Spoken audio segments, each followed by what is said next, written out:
എന്താ വർഗീസ, എന്തു പറ്റി? വരൂ, ഇരിക്ക്.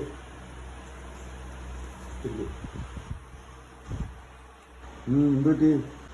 2 ദിവസമായിട്ട് ഭയങ്കര മേലുവേദന സാറേ. വർഗീസ, ഈ മേലുവേദന എടുക്കാൻ നിനക്കെന്താ ജോലി?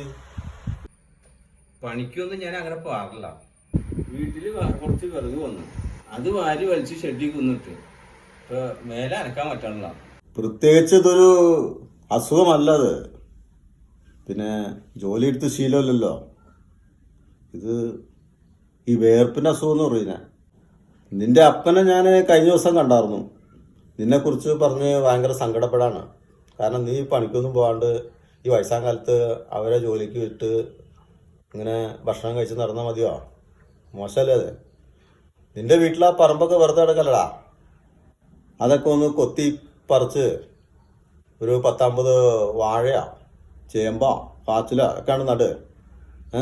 എന്നിട്ട് നീ ഒരു 2 ആഴ്ച കഴിഞ്ഞിട്ട് വാ. നിന്റെ അസുഖം ഞാൻ പറയാം എന്താന്ന്, കേട്ടോ? സാറേ 2 ആഴ്ച കഴിഞ്ഞ് വരാം സാറേ. മരുന്ന് എടുത്തുണ്ടോ? മരുന്നൊന്നും ഇപ്പോൾ ഒന്നുമില്ല. ഇതൊക്കെ തന്നെയാണ് മരുന്ന്. നീ 2 ആഴ്ച കഴിഞ്ഞ് വാ. എന്നിട്ട് നമുക്ക് മരുന്ന് കഴിക്കണോ വേണ്ടോന്ന് തീരുമാനിക്കാം, കേട്ടോ? എന്താ വർഗീസ, വരൂ. ഇരിക്കേ. ആള് ഉഷാറായിട്ടുണ്ടല്ലോ. സാറ് പറഞ്ഞ പോലെ വീട്ടില് വെറുതെ കിടന്ന ഭൂമി കൊത്തി ഇളക്കി കുറച്ച് കൃഷിയൊക്കെ ഇറക്കി.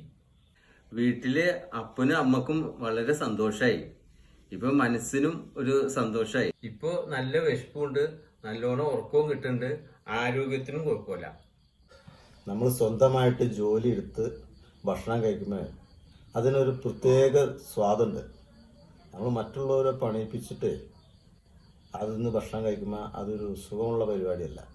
അത് നമുക്ക് ഇല്ലാത്ത അസുഖങ്ങൾ വന്ന് ചേർന്നുകൊണ്ടിരിക്കും. സ്വന്തമായിട്ട് നമ്മൾ ജോലി എടുക്കുകയാണെങ്കിൽ നമ്മുടെ അസുഖങ്ങൾ നമ്മളെ വിട്ടുപോകും. അങ്ങനെ 2 സുഖമുണ്ട് ഇതിൽ. മറ്റുള്ളവരെ പണിയിപ്പിച്ചിട്ട് നമ്മൾ ഭക്ഷണം കഴിക്കുമ്പോൾ നമുക്ക് ഇല്ലാത്ത അസുഖങ്ങൾ വരും. നമ്മൾ സ്വന്തമായിട്ട് പണിയെടുത്ത് ഭക്ഷണം കഴിക്കുമ്പോൾ അതിന് രുചിയുണ്ട്, നമ്മുടെ അസുഖങ്ങളും മാറും. ഇത്രേ ഉള്ളൂ നിനക്കിപ്പോൾ തരാനുള്ള മരുന്ന്. മനസ്സിലായോ?